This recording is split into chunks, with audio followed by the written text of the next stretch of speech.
pastikan Anda mendukung channel Opera Pantoba dengan mengklik tombol subscribe dan nyalakan tombol loncengnya. Terima kasih.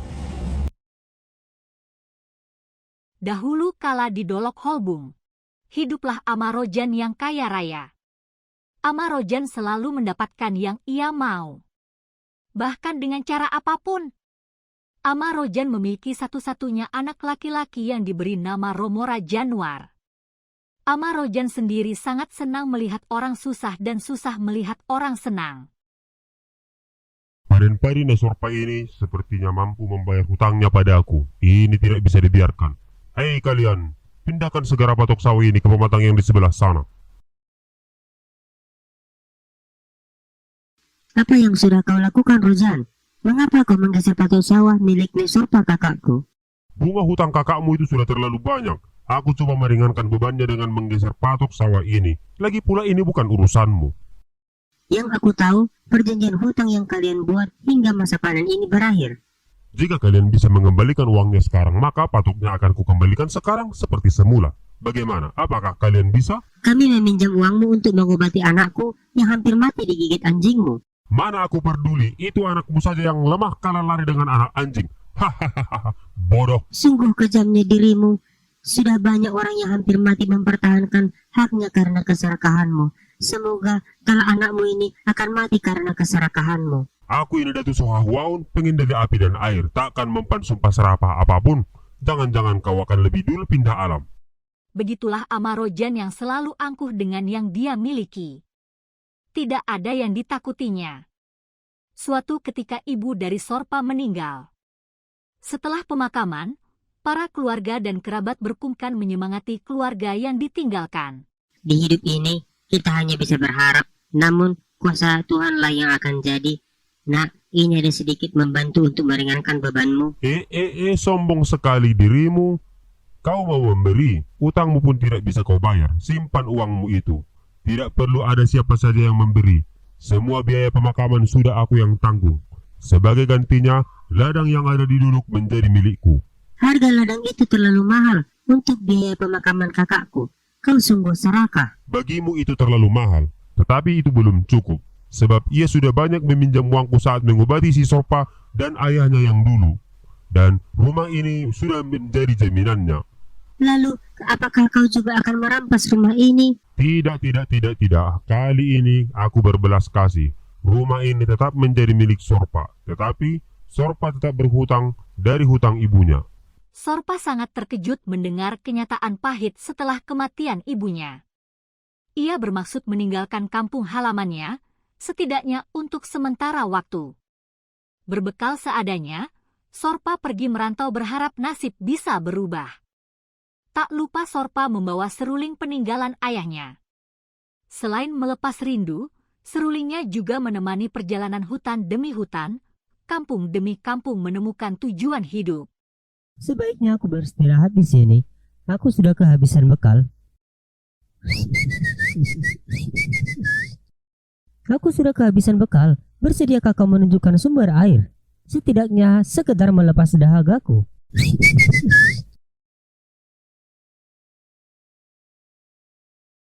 Hei, aku sudah sangat haus. Begitulah Sorpa. Meskipun berkekurangan dalam materi, tetapi ia memiliki kelebihan mampu berkomunikasi dengan hewan-hewan. Terima kasih wahai burung yang indah. Semoga kita bertemu lain waktu. Sekarang aku akan kembali berjalan, setidaknya menemukan tempat untuk berteduh. Setelah mengisi air persediaannya, Sorpa kembali berjalan dan menemukan kampung yang baru. Malam itu Sorpa memainkan serulingnya. Hingga ia tertidur dengan lelapnya diselimuti suara alam yang merdu. Horas kawan, aku belum melihatmu di sini. Dari manakah kamu berasal? Oh, Horasama. Namaku Sorpa, datang dari Dulu Holbung. Malam ini aku ingin menginap di gubuk ini. Oh, tidak apa-apa. Hanya aku berpesan tetaplah waspada karena di sini sering kedatangan penghuni alam liar. Tentu bukan masalah. Penghuni alam liar tidak akan mengganggu bila kita tidak mengganggu. Bukan begitu, Amang? Itu teorinya. Kenyataannya silakan lihat sendirilah. Selamat malam dan selamat beristirahat kawan. Pagi hari ia diterbangun karena keramaian di sekitarnya. Oh, kita tangkap saja. Pasti dia datang memakan ayam-ayam kita. Lebih baik dia kita makan sebelum dia memakan ternak kita. Maaf sebelumnya Amang Inang. Sebaiknya kita lepas saja dan biarkan ia kembali ke tempat seharusnya ia berada. Ayo orang baru. Dia hampir menerkammu semalam. Dia tepat di bawah tempat tidurmu. Dia tidak akan mungkin menerkamku. Aku tidak mengganggunya. Ayo, lepaslah. Kau punya apa orang baru? Kau bisa menjamin keamanan kami? Aku yakin dia tidak akan melakukan apapun yang akan merugikan kita semua. Aku sangat yakin itu. Apakah kau bisa mengganti ternak kami jika sudah diterkamnya? Aku yakin itu tidak akan terjadi. Kita lepaskan saja. Kau bayar semua kerugian kami bila terjadi keraguan kami ya. Oh, maafkan mereka ular. Mereka sudah sangat salah padamu. Aku minta maaf atas kelakuan mereka. Akan kutemani kau sampai ke asalmu. Ular yang begitu besar itu pun dilepaskan. Orang-orang yang menginginkan ular itu menjadi santapan menjadi geram terhadap kelakuan Sorpa. Sebagian orang merasa takjub dengan Sorpa karena bisa berbicara dengan ular. Sungguh jauh sekali. Tapi bersyukurlah kita sudah sampai. Ini sangat luar biasa seekor ular bisa memiliki rumah sebagus ini.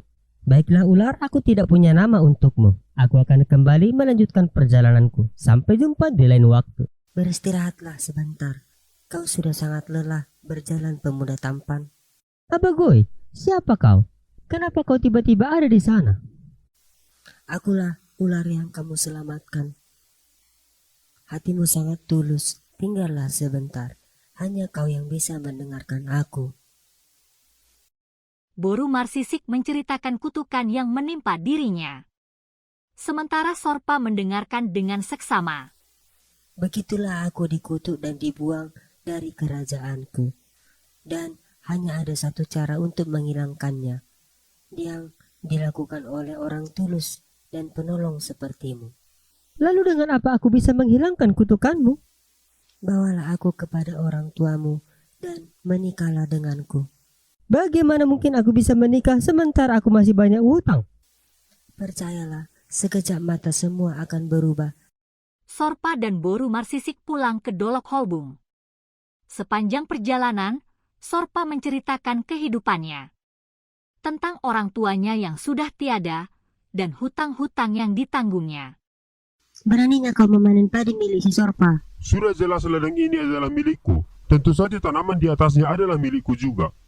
Jika itu maumu, baiklah. Tapi sebagai gantinya, hutang Sorpa dan ibunya harus segera lunas. Tanahku adalah milikku. Bagaimana mungkin hasil tanahku membayar hutang mereka kepadaku? Aku bingung menjelaskannya. Sedikit pun kau tidak punya belas kasihan. Orang sudah tertekan, masih suka kau pijak-pijak. Semoga anakmu ini akan mati karena keserakahanmu.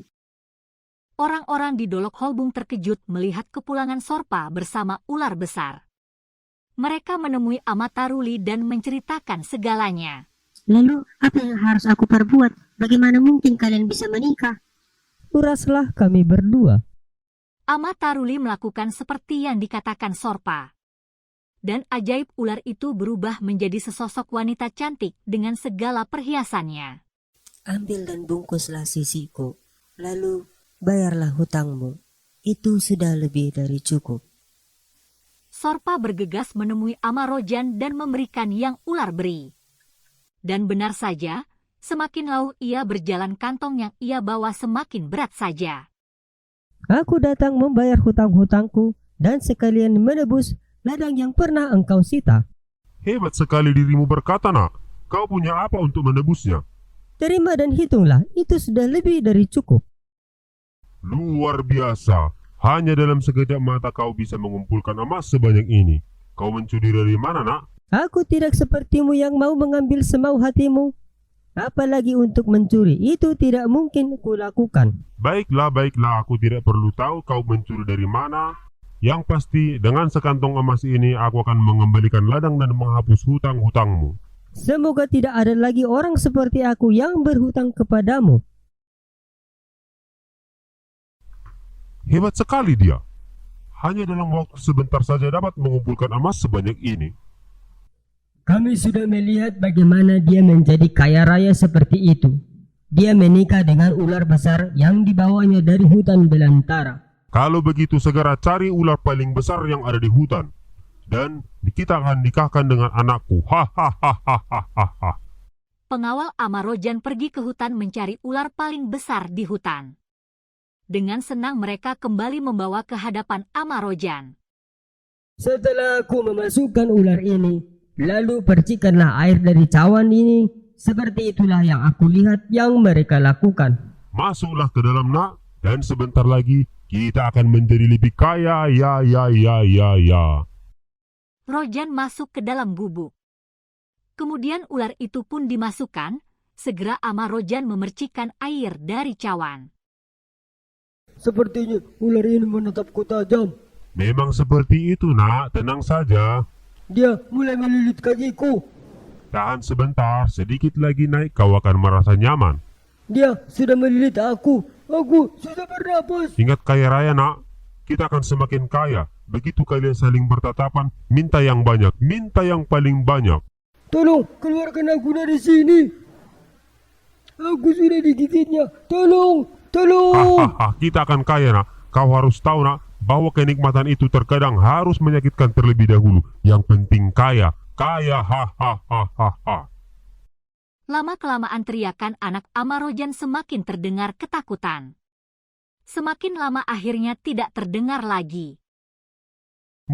Mungkin mereka sudah akur, atau jangan-jangan anakku sudah menghitung emasnya. Sepertinya Anda sudah bisa masuk ke dalam dan menyapa mereka. Ya, itu benar. Aku akan masuk dan mengambil emas-emasku. Betapa terkejutnya Amarojan saat membuka pintu gubuk. Amarojan tidak melihat anaknya, si Rojan. Di dalam gubuk hanya ada ular menetap tajam Amarojan, lalu mematuk kaki Amarojan. Amarojan akhirnya jatuh miskin karena berobat mengeluarkan bisa ular dari tubuhnya. Karena tidak memiliki kekuatan lagi, orang-orang mengambil kembali tanahnya yang pernah diambil paksa Amarojan. Sorpa dan Boru Marsisik akhirnya menjadi keluarga yang kaya dan menjadi penolong bagi warga sekitarnya. Akankah mereka hidup bahagia selamanya? Mungkinkah putri akan berubah lagi menjadi ular lagi? Lalu dari mana sebenarnya kutukan sang putri berasal?